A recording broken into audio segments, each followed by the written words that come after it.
Hi, I'm Gregory Paolini, and in this episode of Table Saw Techniques, I'm going to show you how to make a quick and simple cabinet door solely on the SawStop table saw. So stick around.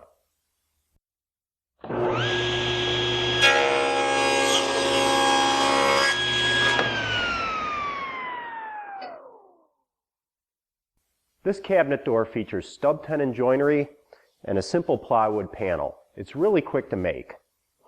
In this particular case, I'm going to choose 2.5 inch wide stile and rail members.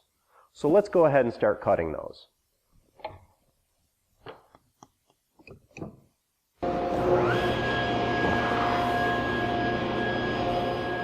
To rip the stock for the door frames, I'm using a rip blade in the table saw.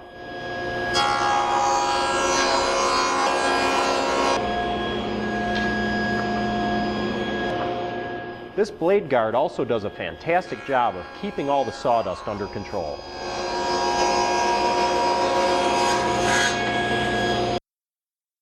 With the rails and stiles cut to width, now I can switch blades to a crosscut blade and cut everything to length. I'll start by squaring up one end of each piece, then setting it against the stop block and cutting each piece to length. The length of your stiles are simply the desired overall height of your door. To calculate the length of your rails, you need to take into consideration your desired overall width of your door, plus the width of your stiles, and the joinery for your stub tenons. In this case, 1/2 inch for each tenon. In a nutshell, the rails are going to be 4 inches shorter than the desired overall width of the door. Just as with the stiles before, I square up one end, set my stop block, and cut the rails to length.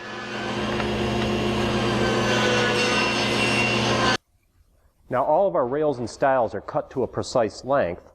Now all we have to do is cut the groove that our panel will sit in. To cut the groove, which is not a through cut, I'll use a rip blade. But in this case, the blade guard will get in the way. So I'll swap it out for a riving knife. Next, I'll set the blade height to 1/2 inch. And I'll set the fence so the blade is a little less than centered on the workpiece's thickness.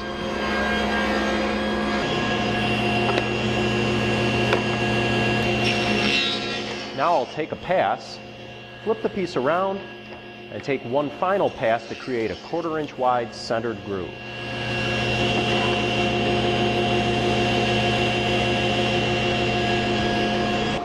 With the first series of cuts made, now I check to see if the groove in my plywood fits snug. That's a perfect fit. There's no other adjustments I need to make. Now I'll focus on cutting the tenons. Since my groove is 1/2 inch deep, I'll set my fence to 1/2 inch from the outside edge of the blade. And my blade height should be just under 1/4 inch. This stop block positions the workpiece so it's not touching the fence while using the miter gauge. I nibble off a little material at each end of the rail from both faces, and then check my fit. I can keep adjusting the blade height and refitting if necessary, but this fit is good, so I'll finish up my tenons.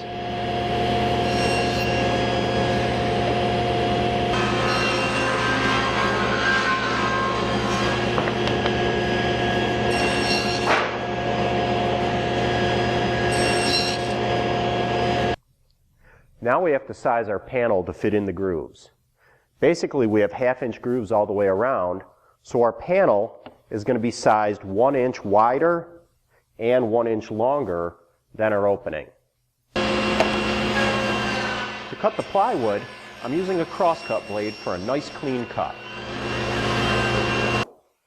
Now all we have to do is assemble it.